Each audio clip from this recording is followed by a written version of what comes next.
I feel like we're all learning something new about ourselves through the hardships of this coronavirus pandemic. High schoolers especially are having to grow up quickly in some cases.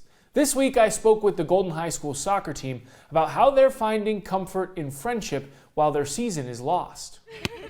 And I'm like... It was kind of a feeling of desperation. First comes denial. At first, it just didn't really feel that real. And I just didn't want to believe it at first. Senior year, your final sports season, gone before it ever began. I didn't talk to anyone about it. I kind of just suppressed those feelings. For the girls at Golden High School, soccer was more than a hobby. It was their identity. I've played soccer for 13 years since I was 5, and it's been a big part of my life growing up. And I was really hoping to use this season as a way to finalize my goodbye, and for that to be taken away, just really, it sucks, yeah.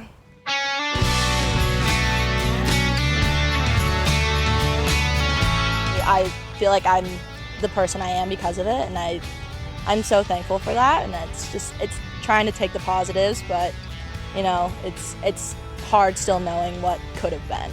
Having that identity stolen is emotional. Coronavirus has definitely brought out the ugly cry. Anger, depression, sadness. You constantly get those pushbacks of, this sucks, this isn't fair, why is it this year? There's definitely still days where I'm like, no, this sucks, I'm gonna sit here and sulk. Pages of text messages about how grateful we are we got to play with each other and everything, and oh yeah, it was sappy.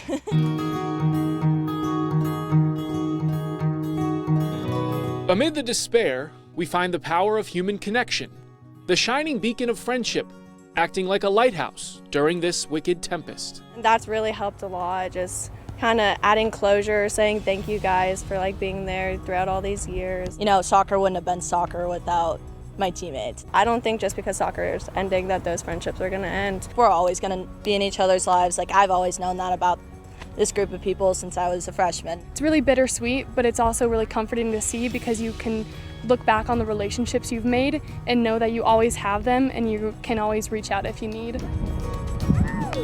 Oh, I'm actually doing good. The echoes of what could have been will likely gnaw at their minds for a time. Wow! Never knowing what you could have left and what kind of legacy you could have had and all of that.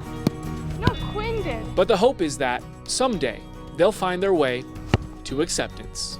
At some point you have to be able to feel it, recognize it, accept it, and then move on, which is something that going forward I'll work on, and they say time heals everything.